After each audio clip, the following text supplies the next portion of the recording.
And welcome to my YouTube channel. इस video में आप लोग जानेंगे John Stuart Mill JS Mill के स्वतंत्रता और प्रतिनिधि सरकार से संबंधित विचारों के बारे में। तो चलिए शुरू करते हैं वीडियो को। इससे पहले मैं आपको बता दूं कि इससे पहले के जो वीडियोस अपलोड हुए यानी वेस्टर्न पॉलिटिकल थॉट, इसका आपको प्लेलिस्ट का लिंक मिल जाएगा कमेंट बॉक्स पे या फिर डिस्क्रिप्शन में, आप चाहे तो जाकर देख सकते हैं। एक तरफ इस बात का गहन विश्वासी होने के कारण कि सामाजिक और राजनीतिक विकास मुख्यतः व्यक्ति की मौलिकता और क्षमता पर निर्भर करता है, और दूसरी तरफ जनतंत्र में व्यक्ति को आमतौर पर प्रभावहीन बनाने की प्रवृत्ति के कारण से चिंतित मिल ने स्वयं को व्यक्तिवाद के मुख्य अधिवक्ता के रूप में प्रस्तुत किया। ये कथन है डेविडसन के। जॉन स्टुअर्ट मिल एक उपयोगितावादी विचारक होने के कारण उपयोगितावाद के आधारभूत सिद्धांत व्यक्तिवाद का एक अग्रणी विचारक माना जाता है। इस कारण उसके विचारों में उपयोगितावाद, व्यक्तिवाद एवं उदारवाद का एक अपूर्व सामंजस्य दिखाई देता है। वैयक्तिक स्वातंत्र्य या व्यक्ति की स्वतंत्रता के प्रति जो उसके हृदय में बेचैनी थी तथा जो उसके मुख्य ग्रंथ स्वतंत्रता पर निबंध ऐसे ऑन लिबर्टी में अभिव्यक्त हुई, उसने अपने समय के ही नहीं वरन उसके बाद के समय के चिंतकों और पाठकों का ध्यान अपनी ओर आकृष्ट किया है। विचार और अभिव्यक्ति की पूर्ण स्वतंत्रता का उसमें उसने जिस गौरवपूर्ण ढंग से समर्थन किया है वह राजनीतिक चिंतन के क्षेत्र में एक अधिकारपूर्ण घोषणा मानी जाती है, और उसे इस दृष्टि से मिल्टन और जेफरसन जैसे प्रखर चिंतकों के सम्मानजनक स्थान दिलाती है। वेपर ने मिल के इस योगदान की ओर संकेत करते हुए उचित ही कहा है कि विचार एवं अभिव्यक्ति की स्वतंत्रता पर लिखे गए इस अद्वितीय और ओजस्वी निबंध ने मिल को विश्व के लोकतंत्र समर्थकों के मध्य सम्मानीय स्थान प्रदान कर दिया है। अब आप जानने वाले हैं जॉन स्टुअर्ट मिल के जीवन परिचय के बारे में, उनकी लाइफ हिस्ट्री। बेंथम के प्रमुख शिष्य जेम्स मिल के पुत्र जॉन स्टुअर्ट मिल का जन्म लंदन में 20 मई सन 1806 ईस्वी में हुआ था। अपने पिता के संरक्षण और सख्त अनुशासन में जॉन मिल की शिक्षा का क्रम पालने से ही प्रारंभ हो गया तथा तर्कशास्त्र, राजनीति शास्त्र, मनोविज्ञान, रसायन विज्ञान और अर्थशास्त्र का ग्रीक, लैटिन और अंग्रेजी भाषा के माध्यम से अध्ययन करके 16 वर्ष की आयु में वह एक प्रौढ़ विद्वान बन चुका था। उसके चिंतन को मुख्य रूप से दो तत्वों ने प्रभावित किया था। पहला था उसका तीव्र शिक्षा क्रम से उत्पन्न अवसाद, और दूसरा था सन 1830 में उसका एक धनाढ्य, सुंदर एवं प्रतिभाशालिनी महिला श्रीमती हैरियट टेलर से परिचय और मित्रता, जो बाद में अपने पति की मृत्यु के उपरांत उसकी पत्नी बन गई। अवसाद से मुक्ति उसने भावनाप्रद साहित्य के अध्ययन से प्राप्त की तथा उसमें रही सही कसर श्रीमती टेलर की मित्रता ने पूर्ण कर दी। श्रीमती टेलर से प्राप्त दाम्पत्य प्रेम ने उसमें नवीन आशा और उत्साह का संचार किया तथा उसने उसे समर्पित भाव से स्वीकार किया। अपना प्रसिद्ध ग्रंथ स्वतंत्रता पर निबंध उसने आभार स्वरूप अपनी पत्नी श्रीमती टेलर को ही समर्पित किया तथा इसके लेखन के लिए उससे प्राप्त प्रेम और प्रेरणा को ही उत्तरदायी घोषित किया। मिल को एक विद्वान और विचारक के रूप में अपूर्व यश प्राप्त हुआ। सन 1866 में वह ब्रिटिश कॉमन सभा हाउस ऑफ कॉमन्स का वेस्टमिनिस्टर निर्वाचन क्षेत्र से सदस्य भी चुना गया। ब्रिटिश प्रधानमंत्री ग्लेडस्टोन उसके व्यक्तित्व एवं विद्वता से बड़ा प्रभावित था, अतः उसने उसके संबंध में कहा कि जब भी मैं जॉन मिल को भाषण करते हुए सुनता हूँ तो मुझे ऐसा आभास होता है कि जैसे मैं किसी संत को सुन रहा हूँ। कॉमन सभा में उसने महिला मताधिकार, अल्पमत प्रतिनिधित्व तथा खुले मतदान का समर्थन किया। ब्रिटिश जनता ने उसके विचारों तथा कार्यों को पसंद नहीं किया, अतः वह कॉमन सभा का अगला चुनाव हार गया। सन 1873 में फ्रांस के अविग्नॉन नगर में उसका देहांत हो गया, जहां उसे सन 1852 में मृत उसकी पत्नी की कब्र के पास ही दफना दिया गया। मिल की मुख्य कृतियाँ। मिल ने अपने जीवन काल में कई कृतियों की रचना की, जिनमें system of logic, the principle of political economy, on liberty, consideration of representative government, utilitarianism, thoughts on parliamentary reforms, the subjection of women, autobiography आदि प्रमुख है। मिल के स्वतंत्रता संबंधी विचार। जॉन मिल के राजनीतिक चिंतन का सबसे महत्वपूर्ण अंश उसके स्वतंत्रता पर लिखे ग्रंथ ऑन लिबर्टी में निहित है। राजनीति दर्शन को यह उसकी अनुपम देन है तथा इसके कारण मैक्सी के अनुसार मिल की गणना Milton, Spinoza, Voltaire, Rousseau, Paine तथा जेफरसन जैसे स्वतंत्रता के महारथियों के संग की जाती है। स्वतंत्रता क्यों? मिल ने सर्वप्रथम इस आधार पर स्वतंत्रता के संबंध में विचार किया कि स्वतंत्रता की आवश्यकता क्यों है। इस प्रश्न का उत्तर देते हुए मिल ने स्वतंत्रता की आवश्यकता को दो आधारों पर प्रतिपादित किया है। पहला व्यक्ति की दृष्टि से तथा दूसरा समाज की दृष्टि से। व्यक्ति के लिए स्वतंत्रता की आवश्यकता सिद्ध करते हुए मिल कहता है कि व्यक्ति का मूल उद्देश्य अपने व्यक्तित्व का सर्वांगीण विकास करना है और यह विकास स्वतंत्रता के उन्मुक्त वातावरण में ही संभव है। अतः उसके लिए वैयक्तिक स्वतंत्रता की आवश्यकता है। समाज के विकास की दृष्टि से उदारवादी दृष्टिकोण अपनाते हुए वह कहता है कि सामाजिक विकास उन कुछ विशेष प्रकार के व्यक्तियों के माध्यम से संभव होता है जो सामाजिक समस्याओं के बारे में मुक्त चिंतन करने में सक्षम होते हैं। उनके द्वारा अभिव्यक्त नवीन विचारों के कारण ही समाज विकास का रथ प्रगति की दिशा में अग्रसर होता है। अतः ऐसे व्यक्तियों को अपने मुक्त चिंतन हेतु पूर्ण स्वतंत्रता प्राप्त होनी चाहिए। इस प्रकार मिल वैयक्तिक और सामाजिक विकास की दोनों दृष्टियों से वैयक्तिक स्वतंत्रता को आवश्यक और अपरिहार्य बताता है और उसका समर्थन करता है। स्वतंत्रता का स्वरूप। इस दृष्टि से मिल स्वतंत्रता के दो स्वरूप बताता है, एक पूर्ण स्वतंत्रता और दूसरा नियंत्रित या संयमित स्वतंत्रता। पूर्ण स्वतंत्रता से उसका तात्पर्य व्यक्ति को अपने संबंध में कार्य करने की पूर्ण स्वतंत्रता से है। वह कहता है कि इस दृष्टि से व्यक्ति को वे सब कार्य करने की पूर्ण स्वतंत्रता होनी चाहिए जो सिर्फ उससे ही संबंधित है। उदाहरण देकर वह बताता है कि एक व्यक्ति को वहाँ तक अपनी छड़ी घुमाने की स्वतंत्रता है जहाँ तक वह किसी दूसरे की नाक का स्पर्श नहीं करती है, अर्थात वह अपने स्वतंत्रता के अधिकार के उपभोग से किसी को हानि नहीं पहुँचाता है। दूसरी प्रकार की स्वतंत्रता नियंत्रित या संयमित प्रकार की है, जिससे एक व्यक्ति को स्वयं को या दूसरों को हानि नहीं पहुँचाने देने की स्थिति है। मिल उदाहरण देकर बताता है कि यदि एक पुल के टूटने की आशंका है तो व्यक्ति को उस पर जाने से नियंत्रित या रोका जा सकता है, क्योंकि व्यक्ति की कभी यह इच्छा नहीं होगी कि वह टूटते हुए पुल से गुजरे और पार पहुंचने के पहले ही दुर्घटनाग्रस्त हो जाए और प्रत्यक्ष रूप से स्वयं को और अप्रत्यक्ष रूप से समाज को हानि पहुंचाए। अतः ऐसी स्थिति में उसकी स्वतंत्रता को नियंत्रित किया जा सकता है। स्वतंत्रता के प्रकार। इस आधार पर मिल स्वतंत्रता को दो प्रकार की बताता है, एक विचार और अभिव्यक्ति की स्वतंत्रता और दूसरी कार्य करने की स्वतंत्रता। विचार और अभिव्यक्ति की स्वतंत्रता। विचार और अभिव्यक्ति की दृष्टि से मिल व्यक्ति को पूर्ण और निर्बाध स्वतंत्रता प्रदान करने का पक्षपाती है, क्योंकि उसके बिना एक व्यक्ति के व्यक्तित्व का सर्वांगीण विकास संभव नहीं है।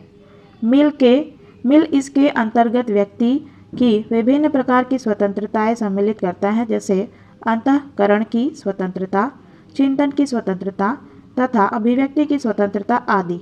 मिल का विचार है कि इन विभिन्न क्षेत्रों में व्यक्ति को अपने ढंग से कार्य करने का पूर्ण अधिकार होना चाहिए, भले ही वह ढंग समाज के अनुकूल या प्रतिकूल हो। इस संबंध में उसका कथन है कि यदि एक व्यक्ति के अतिरिक्त संपूर्ण मानव जाति का एक ही मत हो जाए, तब भी मानव जाति को उसे बलात् चुप करने का उसी प्रकार अधिकार नहीं है जिस प्रकार यदि उस व्यक्ति के पास शक्ति होती तो उसे मानव जाति को चुप कराने का अधिकार नहीं होता। मिल व्यक्ति के विचार और अभिव्यक्ति की स्वतंत्रता का विभिन्न आधारों पर समर्थन करता है। उसकी मान्यता है कि सत्य के विभिन्न पक्ष होते हैं तथा उसका संपूर्ण रूप से दर्शन तभी संभव है जबकि हम उन विभिन्न पक्षों को पूर्ण स्वतंत्र रूप से अभिव्यक्त होने दें। यदि हम विचारों की अभिव्यक्ति पर प्रतिबंध लगाते हैं तो अप्रत्यक्ष रूप से हम सत्य का दमन करते हैं। मुक्त चिंतन और उसका अभिव्यक्तिकरण के माध्यम से ही हम सत्य को साक्षात्कार कर सकते हैं, जो सिर्फ व्यक्ति के लिए ही नहीं संपूर्ण समाज के लिए भी लाभप्रद होता है। सत्य के अभिव्यक्तिकरण के लिए मिल मिथ्या विचारों को भी अभिव्यक्ति की पूर्ण स्वतंत्रता प्रदान करने के पक्ष में है, क्योंकि सत्य में इतनी शक्ति होती है कि जैसे सूर्य अपने तेज से बादलों को चीरकर बाहर निकल आता है, उसी तरह सत्य भी अंततः मिथ्या विचारों के सभी आचरणों को चीरकर अपना आलोक फैलाने में समर्थ होता है। जब झूठे सच्चे विभिन्न तरह के विचार खुलकर अभिव्यक्त होते हैं तो वे एक दूसरे के मिथ्या अंश को काट देते हैं तथा उनमें जो भी आंशिक सत्य होता है वह अंश अंश मिलकर पूर्ण सत्य का हमें दर्शन कराने में सफल हो जाते हैं। अतः विचार और चिंतन की स्वतंत्रता पर मिल किसी भी प्रकार के प्रतिबंध को लगाए जाने का विरोधी है, यहाँ तक कि वह संख्यों और मूर्खों के विचारों की अभिव्यक्ति के अधिकार को भी प्रतिबंधित करने का विरोध करता है।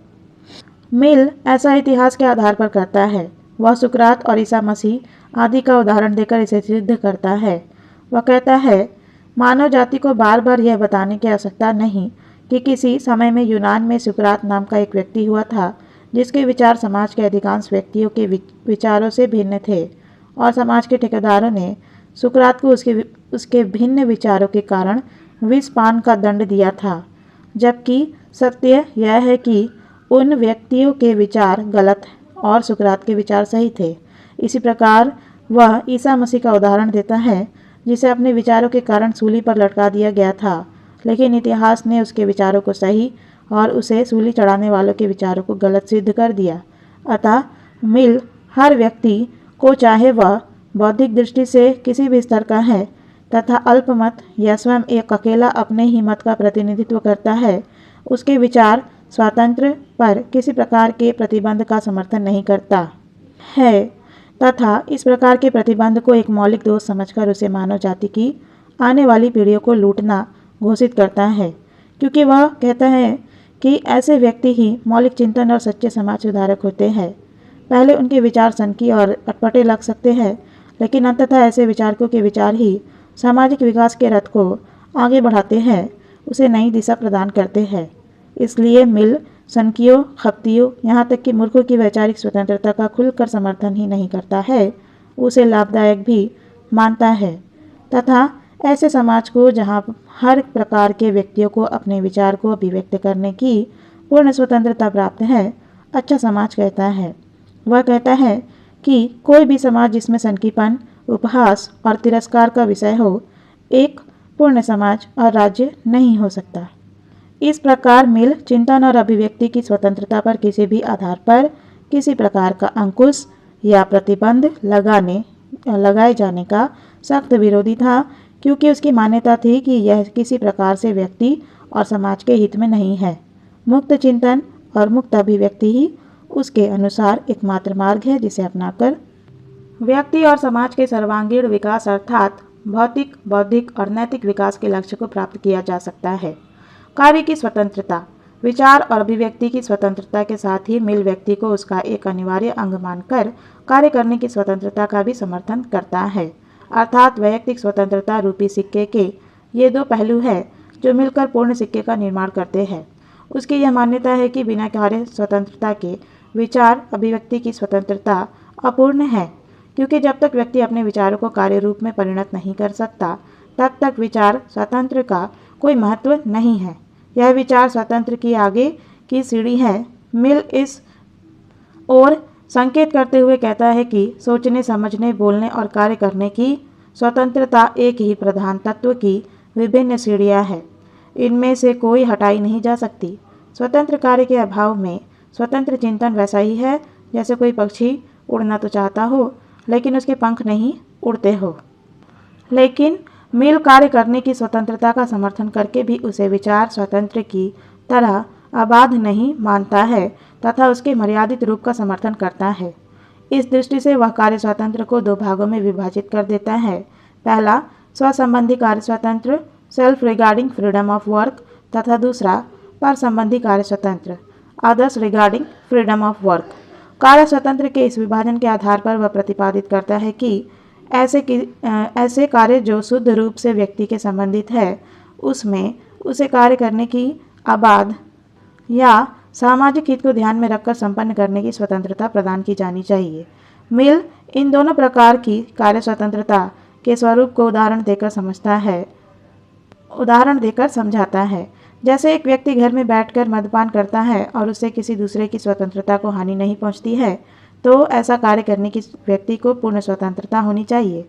लेकिन यदि वह मद्यपान करके गली मोहल्ले में हुड़दंग मचाता है और लोगों की शांति को भंग करता है, तो राज्य को उसे ऐसा करने से रोकने हेतु उसके कार्य स्वतंत्र में हस्तक्षेप करने का या उसे सीमित करने का अधिकार है। सामाजिक हित तथा उसके स्वस्थ विकास को ध्यान में रखते हुए मिल व्यक्ति को उसके वैयक्तिक कार्यों को संपन्न करने की स्वतंत्रता प्रदान किए जाने के पक्ष में है, लेकिन उसकी यह स्वतंत्रता वहीं तक सीमित है जहाँ तक कि वह समाज के अहित कारण सिद्ध नहीं होती है। व्यक्ति क्या खाता है, क्या पहनता है, इसके बारे में निर्णय करने की उसे पूरी स्वतंत्रता है, लेकिन उसका दुरुपयोग कर खाने के नाम पर विष खाता है या पहनने के नाम पर ऐसे वस्त्र धारण करता है जो उसकी अश्लीलता को प्रकट करते हो या पूर्णतः नग्न होकर सार्वजनिक स्थानों पर घूमता हो, तो ऐसी स्थिति में मिल व्यक्ति की कार्य स्वतंत्रता को सीमित करने के लिए राज्य के हस्तक्षेप का समर्थन करता है। व्यक्ति की कार्य स्वतंत्रता में हस्तक्षेप की स्थितियाँ या आधार। मिल कुछ आधारों पर राज्य को व्यक्ति की कार्य स्वतंत्रता में हस्तक्षेप का समर्थन करता है। पहला आधार, जब व्यक्ति अपनी कार्य स्वतंत्रता का प्रयोग दूसरों को हानि पहुंचाने के लिए करता है, जैसे मद्यपान करके सार्वजनिक शांति को हुड़दंग मचाकर भंग करना। दूसरा आधार, जब राज्य तथा समाज की आंतरिक शांति और व्यवस्था तथा बाह्य सुरक्षा को खतरा हो या वह संकटग्रस्त हो जाए। तीसरा आधार, जब कार्य स्वतंत्रता का ऐसा दुरुपयोग हो कि उससे सार्वजनिक कर्तव्य पालन अवरोध उपस्थित होने की संभावना हो, जैसे पुलिस या आरक्षी द्वारा मद्यपान करके अपने कर्तव्य पालन हेतु उपस्थित होना। तथा चौथा आधार, राज्य को व्यक्ति के उन व्यक्तिगत कार्यों पर रोक लगाने का अधिकार है जिससे कि वह स्वयं को हानि पहुंचाता हो, जैसे आत्महत्या का प्रयास। व्यक्ति सिर्फ व्यक्ति ही नहीं, समाज का एक सदस्य भी है, अतः उसके लिए ही नहीं, समाज के लिए भी उसका अस्तित्व अर्थात उसका जीवित रहना आवश्यक है। अतः यदि वह आत्महत्या के माध्यम से स्वयं को नष्ट करता है, तो उसे ऐसा करने से राज्य को रोकने का पूरा अधिकार है। इसीलिए हर सभ्य समाज में आत्महत्या को एक अपराध माना जाता है तथा जो व्यक्ति आत्महत्या का प्रयास करते हुए पकड़ा जाता है वह राज्य दंड का भागी होता है। इस प्रकार मिल व्यक्ति की कार्य स्वतंत्रता पर ये विभिन्न मर्यादाएं स्थापित कर यह सिद्ध करता है कि वह उसके द्वारा वैधानिक और सामाजिक उत्तरदायित्वों के निर्वाह पर आधारित है।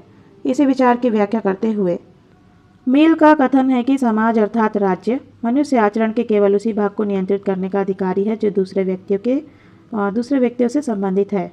आचरण का जो भाग स्वयं उससे संबंधित है उसमें उसकी स्वतंत्रता अधिकारता निरपेक्ष है। अपने आप पर, अपने शरीर और मस्तिष्क पर व्यक्ति संप्रभु है। मिल द्वारा प्रतिपादित स्वतंत्रता का यह सिद्धांत सिर्फ उन्हीं लोगों के लिए है जो भावात्मक और बौद्धिक दृष्टि से परिपक्व हैं तथा अपने उत्तरदायित्वों के निर्वाह के प्रति सचेत है। अपरिपक्व और अविकसित लोगों के लिए वह इसे उपयुक्त नहीं मानता। उनके लिए वह निरंकुश शासन को ही उचित समझता है तथा उसका समर्थन करता है। मिल के स्वतंत्रता सिद्धांत की आलोचना। मिल द्वारा प्रतिपादित स्वतंत्रता के सिद्धांत को उसका राजनीतिक चिंतन को एक अनुपम योगदान माना गया है तथा इस दृष्टि से स्वतंत्रतावादियों द्वारा उसकी भूरी भूरी प्रशंसा की गई है। सेबाइन ने इसे मिल द्वारा राजनीति दर्शन को दी गई अद्वितीय भेंट स्वीकार की है, तो गैटल को वह मानव व्यक्तित्व की रक्षा करने वाला एक अमोघ अस्त्र प्रतीत होता है। निसंदेह मिल का स्वतंत्रता का सिद्धांत राजनीतिक दर्शन को एक अमूल्य देन है, लेकिन इसके बावजूद वह दोष रहित नहीं है। तार्किक आधार पर उसका विश्लेषण करने पर उसमें जो आधारभूत दोष दृष्टिगत होते हैं जो उसे आकर्षक होते हुए भी अनुपयोगी सिद्ध करते हैं। इस प्रकार है। मिल व्यक्ति राज्य संबंध को सही रूप में नहीं समझ सका। मिल द्वारा व्यक्ति राज्य संबंधों का जिस परस्पर विरोधी आधार पर वर्णन किया गया है वह अनुचित ही नहीं अतिशयोक्तिपूर्ण भी है। इस दृष्टि से मिल की इस मान्यता को स्वीकार नहीं किया जा सकता कि राज्य एक कृत्रिम संगठन है तथा वह व्यक्ति का हित साधक होने के स्थान पर हमेशा उसमें बाधक होता है, अतः व्यक्ति के विषय में उसका हस्तक्षेप अवांछित है। मिल की राज्य के संबंध में यह अवधारणा उसकी स्वतंत्रता की त्रुटिपूर्ण धारणा पर आधारित है।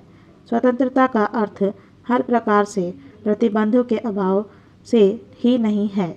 ऐसी अबाध स्वतंत्रता व्यक्ति को समाज में नहीं, जंगल में ही उपलब्ध हो सकती है।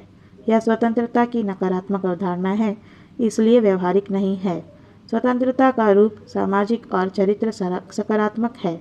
व्यक्ति को सामाजिक प्राणी होने के नाते उसके सामाजिक रूप के उपभोग की ही आज्ञा दी जा सकती है, अतः उसकी स्वतंत्रता समाज निरपेक्ष नहीं, समाज सापेक्ष है तथा सामाजिक हितों से वह मर्यादित है। वह सामाजिक है और इस नाते व्यक्ति की हित की ही साधक है, उसमें बाधक नहीं। मिल स्वतंत्रता के इस रूप को नहीं देख सका तथा वह उसे व्यक्ति विरोधी मानकर ही उसकी व्याख्या करता रहा। फलतः उसने व्यक्ति और राज्य को एक दूसरे के विरोध में खड़ा कर दिया, जबकि सत्य यह है कि राज्य व्यक्ति स्वतंत्रता को सकारात्मक रूप प्रदान कर उसे व्यक्ति हित बाधक नहीं, व्यक्ति हित साधक रूप प्रदान करने वाला एक संगठन है। राज्य निर्मित कानून ही उसके संरक्षक और संवर्धक है तथा उसे असंभव से संभव बनाते हैं। व्यक्ति स्वातंत्र्य को वे अधिकार के रूप में परिवर्तित कर व्यक्ति द्वारा उसका निर्बाध प्रयोग किया जा सके उसकी व्यवस्था करते हैं तथा उसे वे साधन प्रदान करते हैं जिनका प्रयोग के माध्यम से वह उसका उपभोग करने में समर्थ होता है। जॉन स्टुअर्ट मिल का स्वतंत्रता का विभाजन भ्रांतिपूर्ण। मिल द्वारा स्वतंत्रता को स्वसंबंधी और परसंबंधी आधार पर बांटना भ्रांतिपूर्ण है। स्वतंत्रता का इस प्रकार का विभाजन तर्कसंगत और व्यवहारिक नहीं है। व्यक्ति का हर संबंधी कार्य प्रत्यक्ष या परोक्ष रूप से कहीं न कहीं समाज के किसी पक्ष पर प्रभाव डालता है। एक व्यक्ति घर के एकांत में बैठकर मद्यपान करता है। मिल इसे स्वसंबंधी कार्य घोषित कर उसे करने की व्यक्ति को पूरी स्वतंत्रता देता है, लेकिन क्या तर्क के आधार पर उसके इस कार्य को समाज पर प्रभाव नहीं डालने वाला मान सकते हैं? मद्यपान पहले तो उसके स्वास्थ्य को ही नष्ट करेगा तथा बाद में उसकी आर्थिक स्थिति को प्रभावित कर उसका प्रभाव उसके बीवी बच्चों पर डालेगा। निरंतर मद्यपान से उसका परिवार निर्धन और वह रुग्ण होकर समाज पर एक भार बन जाएगा। अतः क्या हम घर के एकांत में बैठकर एक व्यक्ति के मद्यपान करने के कार्य को स्वसंबंधी घोषित कर सकते हैं?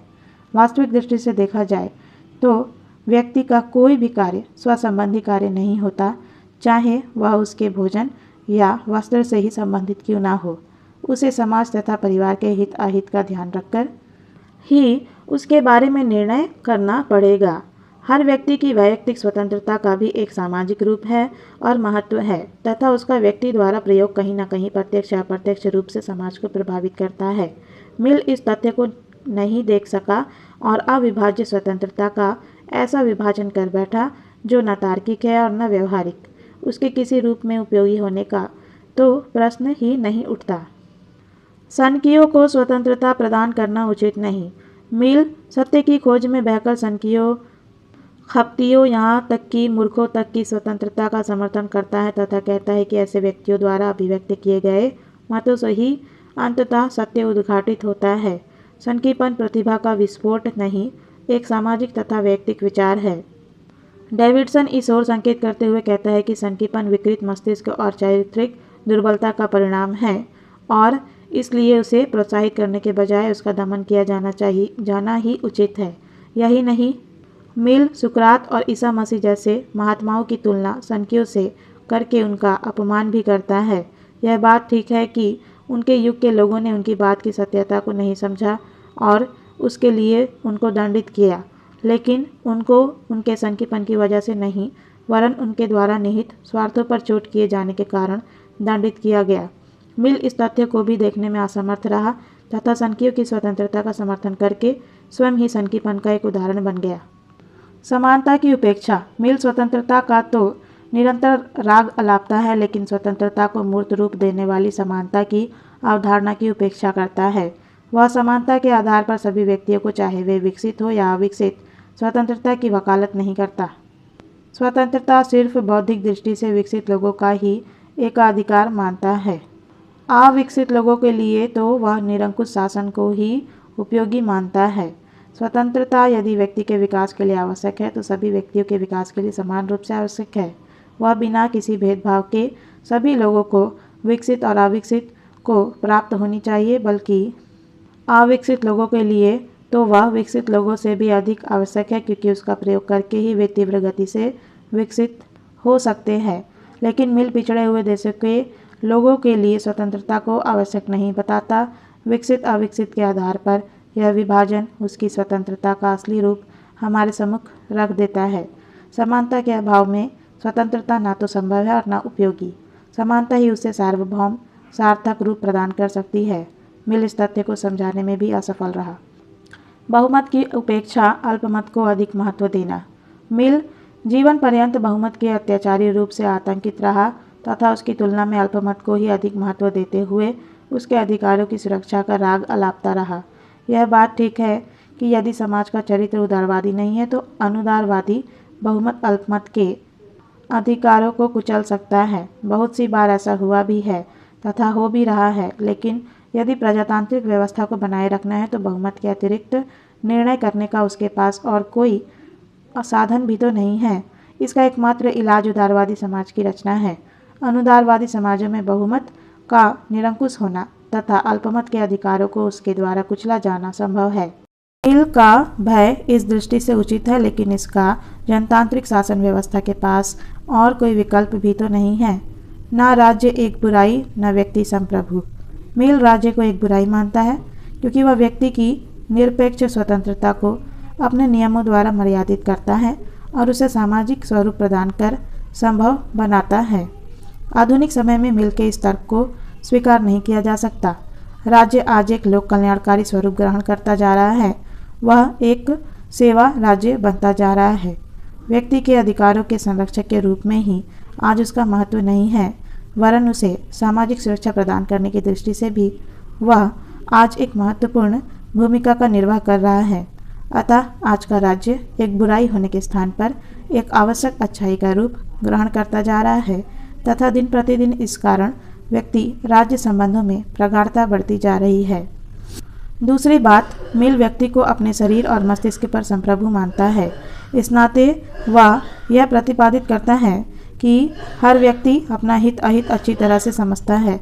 अतः इस दृष्टि से राज्य को नहीं, व्यक्ति को ही निर्णय लेने का अधिकार प्राप्त होना चाहिए। आज का समाज एक अत्यंत जटिल समाज है। व्यक्ति के दीर्घ अवधि हित क्या है, इसे व्यक्ति के लिए समझना लगभग असंभव हो गया है। अतः उसे इस दृष्टि से ना तो संप्रभु माना जा सकता है और न उसे अपने बारे में निर्णय करने की अंतिम शक्ति प्रदान की जा सकती है। फिर स्वयं का हित यदि वह पहचान भी ले तो क्या? उसका हित समाज के सार्वभौम हित के अनुकूल है, इसका निर्णय तो वह नहीं कर सकता। इसका निर्णय समाज और उसका प्रतिनिधि राज्य ही कर सकता है। वैयक्तिक हित और सामाजिक हित में अनुकूलता पैदा करना, उनमें सामंजस्य बिठाना व्यक्ति की सामर्थ्य के बाहर की बात है। अतः मिल के अनुसार आज की परिस्थितियों में व्यक्ति को संप्रभु भी नहीं माना जा सकता। औचित्य की दृष्टि से यह किसी भी रूप में न्याय संगत नहीं है। इससे वैयक्तिक और सामाजिक लाभ होने के स्थान पर हानि ही अधिक होगी। तर्क एक सीमा तक उचित है। मिल इस बात पर जोर देता है कि हर बात जो तर्क के आधार पर सत्य सिद्ध हो उसे ही व्यक्ति को स्वीकार करना चाहिए, लेकिन हर बात तर्क की कसौटी पर नहीं कसी जा सकती। बहुत सी बातों को हमें मानकर चलना पड़ता है तथा उसके आधार पर ही आगे बढ़ना पड़ता है। तर्क की एक सीमा तक उपयोगिता है, उस सीमा के बाद उसका महत्व समाप्त हो जाता है। मिल इसे भी समझने में असमर्थ रहा। मूल्यांकन स्पष्ट है कि यह सिद्धांत न मिल के समय में उपयोगी था और न आज उपयोगी है। मिल स्वतंत्रता के वास्तविक अर्थ, स्वरूप और चरित्र को समझने में असमर्थ रहा। स्वतंत्रता की निषेधात्मक व्याख्या किसी भी सभ्य समाज में संभव नहीं है। स्वतंत्रता, चाहे वह व्यक्तिगत स्वतंत्रता ही क्यों न हो, उसका स्वरूप सामाजिक है तथा उसका चरित्र सकारात्मक है। सभ्य समाज में स्वतंत्रता मर्यादित रूप में ही उपलब्ध होना संभव है। निषेधात्मक स्वतंत्रता स्वतंत्रता नहीं, शक्ति की प्रतीक है तथा ऐसी ही समाज व्यवस्था में संभव है जहाँ नियम नहीं, शक्ति शुद्ध शक्ति का राज्य हो, जिसकी लाठी उसकी भैंस वाली स्थिति हो। ऐसे समाज की अब कल्पना नहीं की जा सकती और न उसको व्यवहारिक रूप प्रदान किया जा सकता है। इस जंगली अवस्था को छोड़कर मनुष्य सभ्यता के पथ पर इतना आगे बढ़ आया है कि उसे वापस उस ओर लौटा ले जाना कठिन ही नहीं असंभव है।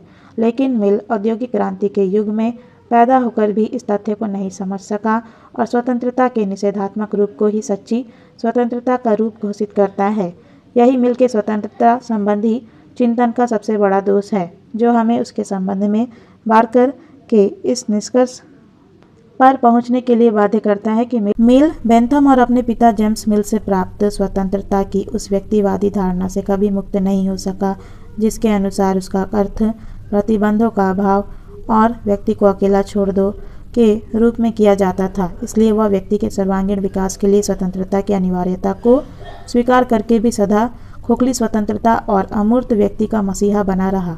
इस दृष्टि से बार्कर का आगे कथन है कि स्वतंत्रता को मूर्त रूप देने की दृष्टि से व्यक्ति के अधिकारों के संबंध में उसके पास ऐसा कोई दर्शन नहीं था जिसके आधार पर वह समाज की कोई ऐसी पूर्ण कल्पना कर पाता जिसमें राज्य और व्यक्ति के मध्य मिथ्या अंतर अपने आप लुप्त हो जाता। मिल के प्रतिनिधि शासन संबंधी विचार। Mill's representative government views. लोकतंत्रात्मक शासन प्रणाली सर्वश्रेष्ठ प्रणाली। मिल लोकतंत्रात्मक शासन प्रणाली को सर्वश्रेष्ठ शासन प्रणाली मानता है।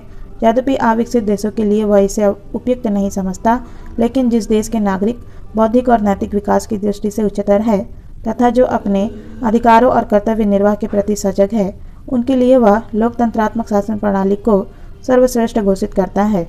इस तथ्य की ओर संकेत करते हुए वह कहता है कि इतिहास इस बात का साक्षी है कि स्वतंत्र मनुष्य और उनका समाज निरंकुश शासन के स्थान पर लोकप्रिय अर्थात जनतांत्रिक व्यवस्था में ही अधिक समृद्ध हुए हैं। अतः लोकप्रिय शासन व्यवस्था सबसे अच्छी शासन व्यवस्था है, क्योंकि उसी में व्यक्ति के अधिकार सुरक्षित रहते हैं और उसका सर्वोच्च बौद्धिक और नैतिक विकास संभव होता है। इसी विचार को आगे बढ़ाते हुए वह कहता है कि आधुनिक परिस्थितियों में जबकि छोटे राज्य बड़े भौगोलिक राज्यों में परिवर्तित हो गए हैं, उनमें प्रत्यक्ष लोकतांत्रिक व्यवस्था का व्यवहार संभव नहीं है। अतः बड़े राज्यों में लोकतांत्रिक शासन व्यवस्था प्रतिनिधियात्मक चरित्र की ही हो सकती है। अर्थात मिल के अनुसार वर्तमान परिस्थितियों में प्रतिनिधियात्मक जनतंत्र रिप्रेजेंटेटिव डेमोक्रेसी ही आदर्श शासन व्यवस्था है। प्रतिनिधियात्मक जनतंत्र के संबंध में अपने विचार मिल ने अपनी पुस्तक प्रतिनिधियात्मक शासन पर विचार कंसिडरेशन ऑन रिप्रेजेंटेटिव गवर्नमेंट में अभिव्यक्त किए हैं। प्रतिनिधियात्मक शासन की व्याख्या करते हुए मिल कहता है कि प्रतिनिधियात्मक शासन वह व्यवस्था है जिसमें संपूर्ण जन समुदाय या उसका अधिकांश भाग अपने निर्वाचित प्रतिनिधियों के माध्यम से अंतिम निर्णय शक्ति अर्थात संप्रभुता का प्रयोग करता है। प्रतिनिधियात्मक शासन प्रणाली का समर्थन करते हुए भी उसके दोषों से भली भांति परिचित था। वह उनसे मुक्त होकर वास्तविक दृष्टि से स्वयं को एक सर्वश्रेष्ठ प्रणाली के रूप में स्थापित करते हुए अपने नागरिकों के सर्वांगीण विकास का साधन बन सके। इस हेतु उसने कुछ सुझाव दिए हैं तथा उसमें कुछ संशोधन प्रस्तावित किए हैं, जो इस प्रकार है। प्रतिनिधि सभा का संगठन एवं कार्य। एक प्रतिनिधियात्मक शासन में सबसे महत्वपूर्ण संस्था उसकी प्रतिनिधि सभा या संसद है। मिल संसद को द्विसदनात्मक बनाना चाहता है तथा दोनों सदनों में प्रतिनिधित्व का आधार अलग अलग रखना चाहता है। इस दृष्टि से उसका मत है कि यदि निम्न सदन जन सामान्य का प्रतिनिधित्व करता हो तो द्वितीय या उच्च सदन ऐसे लोगों का सदन हो जिन्होंने राजनीतिक तथा प्रशासनिक क्षेत्र में महत्वपूर्ण कार्य किया हो। मिल के अनुसार प्रतिनिधि सभा ऐसी होनी चाहिए जिसमें राष्ट्र के जन सामान्य के प्रतिनिधित्व के साथ साथ उसके प्रत्येक अंग अर्थात हित को भी प्रतिनिधित्व प्राप्त हो। उसमें राष्ट्र के प्रत्येक वरिष्ठ अनुभवी और योग्य व्यक्ति के विचारों का भी प्रतिनिधित्व हो। प्रतिनिधि सभा के कार्यों की चर्चा करते हुए मिल का मत है कि उसका कार्य शासन का नियंत्रण और निरीक्षण करना होना चाहिए। सक्रिय रूप से विधि निर्माण का कार्य इस सभा को नहीं करना चाहिए। विधि निर्माण एक जटिल प्रक्रिया है, अतः उसे विधि विशेषज्ञ ही उचित रूप से कर सकते हैं। इसे सिर्फ उनके द्वारा प्रस्तावित विधियों को स्वीकार या अस्वीकार करने का कार्य ही करना चाहिए। मिल सांसदों अर्थात जनप्रतिनिधियों को वेतन भत्ते आदि दिए जाने का विरोधी है, क्योंकि नहीं तो वे जनसेवक के स्थान पर व्यावसायिक राजनीतिज्ञ हो जाएंगे और उसे स्वयं के लिए सेवा के बजाय एक लाभ हानि का धंधा बना डालेंगे। प्रतिनिधि सभा के निर्माण और कार्यों का वर्णन करने के पश्चात मिल प्रतिनिध्यात्मक शासन को वास्तविक दृष्टि से जनमत का प्रतीक और प्रतिबिंब बनाने के लिए उस हेतु अपनाई जाने वाली निर्वाचन पद्धति में सुधार हेतु कुछ महत्वपूर्ण सुझाव देता है, जो इस प्रकार है। अनुपातिक प्रतिनिधित्व। मिल लोकतंत्र में बहुमत की निरंकुशता को लेकर बहुत चिंतित था, अतः उसने अल्पमत को बहुमत की निरंकुशता से सुरक्षित रखने की आवश्यकता को अनुभव किया। इस आवश्यकता की पूर्ति हेतु उसने साधारण बहुमत आधारित निर्वाचन प्रणाली के स्थान पर अनुपातिक प्रतिनिधित्व प्रोपोर्शनल रिप्रेजेंटेशन पर आधारित निर्वाचन प्रणाली का समर्थन किया। इस प्रणाली के अनुसार एक सदस्यीय निर्वाचन क्षेत्र के स्थान पर बहुसदस्यीय निर्वाचन क्षेत्र बनाए जाते हैं तथा मतदाता प्राथमिकता के आधार पर मतदान करते हैं तथा जिस दल को जितने मत प्राप्त होते हैं उसके अनुसार प्रतिनिधि सभा में उसको प्रतिनिधित्व प्राप्त होता है। इस पद्धति का लाभ यह होता है कि बड़े दलों के साथ अल्पमत या प्रतिनिधित्व करने वाले छोटे दलों को भी उन्हें प्राप्त जन समर्थन के अनुपात में प्रतिनिधि सभा में प्रतिनिधित्व प्राप्त हो जाता है। फलतः वे बहुमत के विरुद्ध अपनी आवाज़ बुलंद कर सकते हैं तथा उसकी निरंकुशता से अपनी रक्षा करने में सफल होते हैं। मिल के अनुसार वास्तविक जनतांत्रिक व्यवस्था स्थापित करने की दृष्टि से निर्वाचन की ऐसी व्यवस्था किया जाना आवश्यक है। उसके अनुसार अल्पमत भी बहुमत के समान अधिकार रखते हैं, अतः यदि अल्पमतों की बात देश के शासन संचालन के संबंध में नहीं सुनी जाती तो ऐसे जनतंत्र की स्थिति को स्वस्थ और संतोषजनक नहीं माना जा सकता है। इस प्रकार इस पद्धति के माध्यम से मिल जनतंत्र के वर्ग हितकारी शासन को सर्वहितकारी शासन में बदलने का प्रयास करता है ताकि वह सही दृष्टि से एक जनतांत्रिक शासन का रूप ले सके। यह पद्धति उसके अनुसार शासन के स्वरूप में ऐसा परिवर्तन करने में सक्षम है। मताधिकार के लिए शैक्षणिक एवं संपत्ति संबंधी योग्यताएं। मिल निर्वाचन प्रक्रिया में सुधार हेतु दूसरा सुझाव मताधिकार के विस्तार का सुझाव देता है, लेकिन वह वयस्क मताधिकार का समर्थक नहीं है।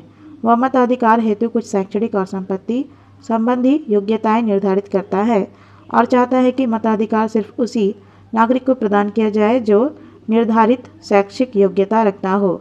इस हेतु वह सार्वभौमिक शिक्षा के प्रचार प्रसार पर जोर देता है और कहता है कि सार्वभौम मताधिकार के पूर्व सार्वभौम शिक्षा की अनिवार्य रूप से व्यवस्था की जाए। शैक्षणिक योग्यता के आधार पर मिल मताधिकार प्राप्ति के लिए संपत्ति संबंधी योग्यता भी आवश्यक मानता है। उसका मत है कि जिनके पास संपत्ति होती है वे उन लोगों की तुलना में अधिक उत्तरदायित्व की भावना से कार्य करते हैं जिनके पास संपत्ति का अभाव होता है। उसके अनुसार कर देने वालों को ही कर लगाने का अधिकार होना चाहिए, तभी राष्ट्रीय वित्त का सही उपयोग संभव है तथा उसकी फिजूल खर्ची को रोका जा सकता है। बहुल मताधिकार। मिल प्रत्येक नागरिक के एकल मताधिकार का समर्थक नहीं है। इस दृष्टि से वह सामान्य बुद्धि वालों और विशेष बुद्धि वालों के मध्य अंतर किए जाने का पक्षपाती है। मताधिकार की दृष्टि से घोड़ों और गधों को समान नहीं समझा जाना चाहिए। घोड़ों को अर्थात बुद्धिमान व्यक्तियों को एकल के स्थान पर बहुल मताधिकार प्राप्त होना चाहिए, अर्थात उन्हें एक नहीं एक से अधिक उनकी योग्यता के अनुसार मत प्रदान करने का अधिकार होना चाहिए। मिल इस प्रकार के बहुल मताधिकार का समर्थन करके प्रतिनिधि शासन में संख्यात्मक चरित्र को गुणात्मक चरित्र में बदलना चाहता है ताकि वह सिर्फ संख्या का ही नहीं गुणों पर आधारित शासन भी हो। बहुल मताधिकार प्लूरल वोटिंग इस दृष्टि से एक सशक्त साधन है, अतः वह उसे अपनाए जाने का समर्थन करता है। खुला मतदान। निर्वाचन की दृष्टि से मिल गुप्त मतदान का समर्थक नहीं था। मत देने के अधिकार को वह एक पवित्र अधिकार समझता था जिसका प्रयोग पूर्ण समझ और विवेक के अनुसार किया जाना चाहिए। गुप्त मतदान से उसे भ्रष्टाचार की बू आती थी। वह इसे एक धोखे की टड्डी समझता था तथा उसके माध्यम से मतदाता आसानी से प्रत्याशियों को धोखा दे सकता था।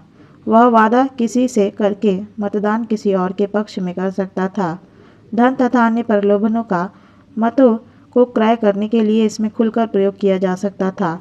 अतः उसके अनुसार गुप्त मतदान मतदाता को चारित्रिक दृष्टि से भ्रष्ट बनाता था तथा जनतंत्र का रूप विकृत करता था। इसलिए उसने खुले मतदान का समर्थन किया ताकि मतदाता के भ्रष्ट और अनैतिक आचरण से उसकी रक्षा की जा सके और उसका स्वस्थ विकास संभव हो सके।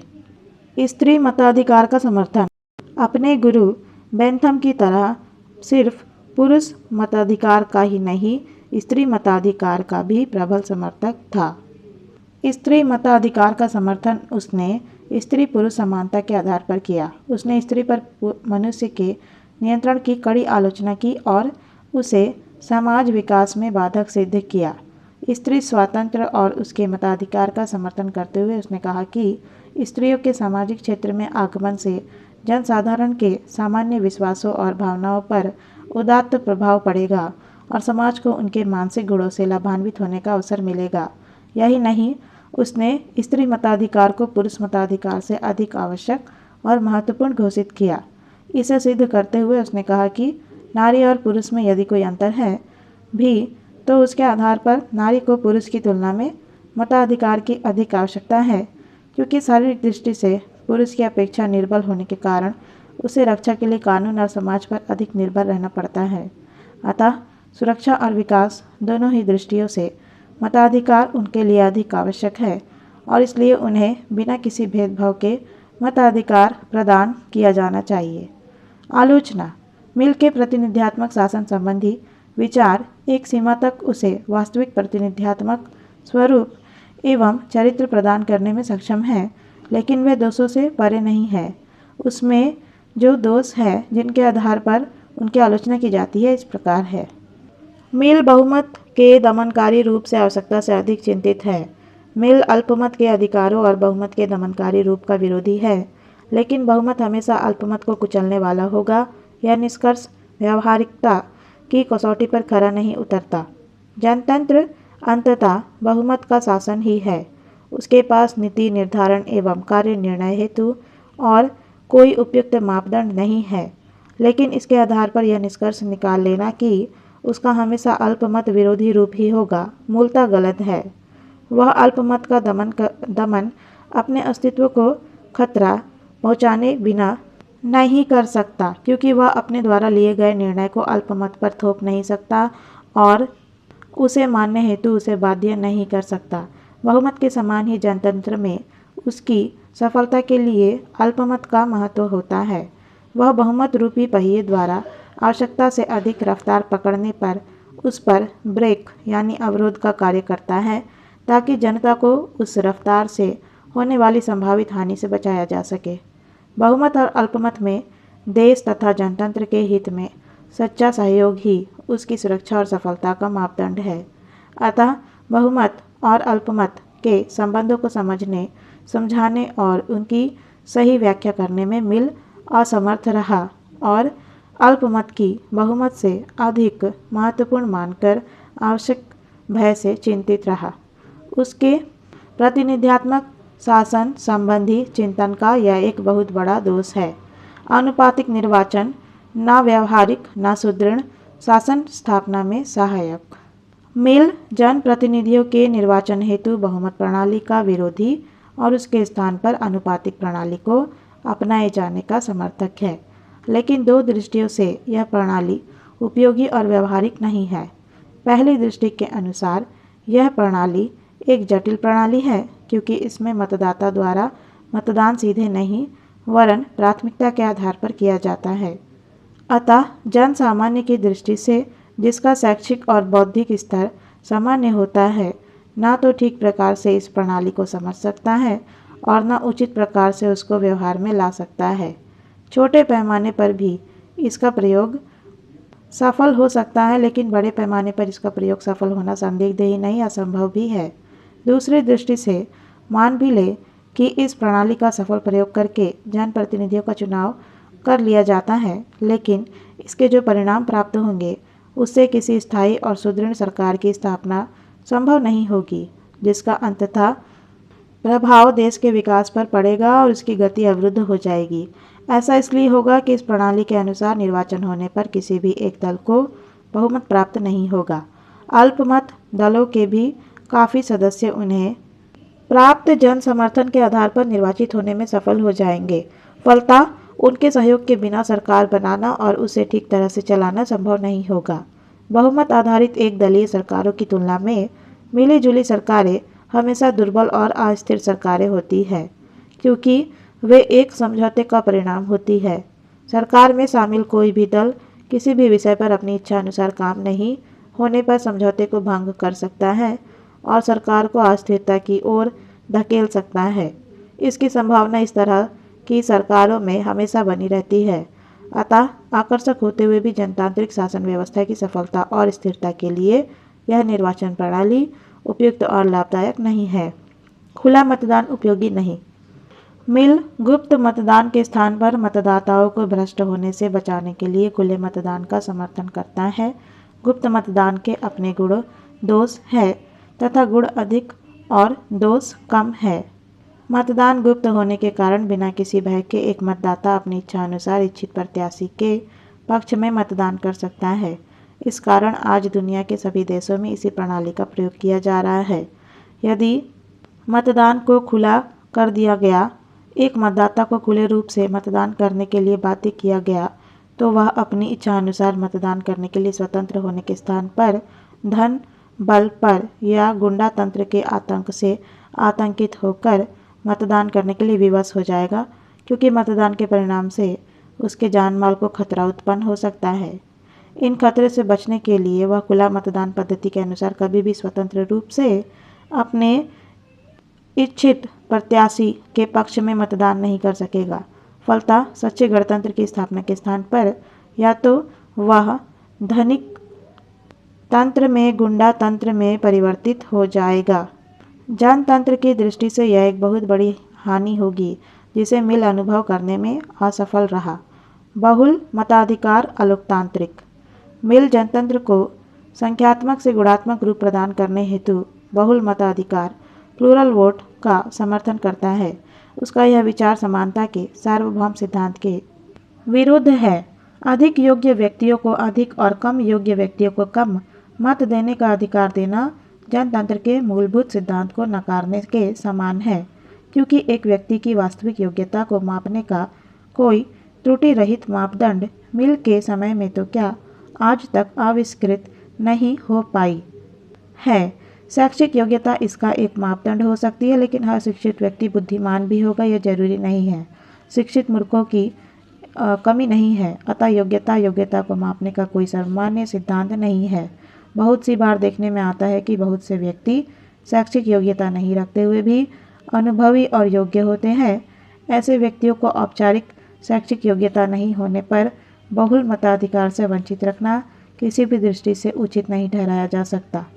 मिल इसे भी अनुभव करने में असमर्थ रहा। मताधिकार हेतु शैक्षणिक और संपत्ति संबंधी प्रतिबंध लगाना उचित नहीं। मिल मताधिकार का विस्तार तो चाहता है, लेकिन साथ ही उसे वयस्क मताधिकार के आधार पर नहीं वरन शैक्षणिक और संपत्ति के आधार पर विस्तार की बात करता है। आज सर्वत्र वयस्क मताधिकार प्रचलित है। एक निश्चित आयु प्राप्त करने पर हर व्यक्ति को बिना किसी भेदभाव के मताधिकार प्राप्त हो जाता है। मिल इसका समर्थक नहीं है। वह मताधिकार का अधिकार उन्हीं लोगों को प्रदान करना चाहता है जो शिक्षित हो और संपत्ति के स्वामी हो। वह उन्हें ही अधिक उत्तरदायी मानता है।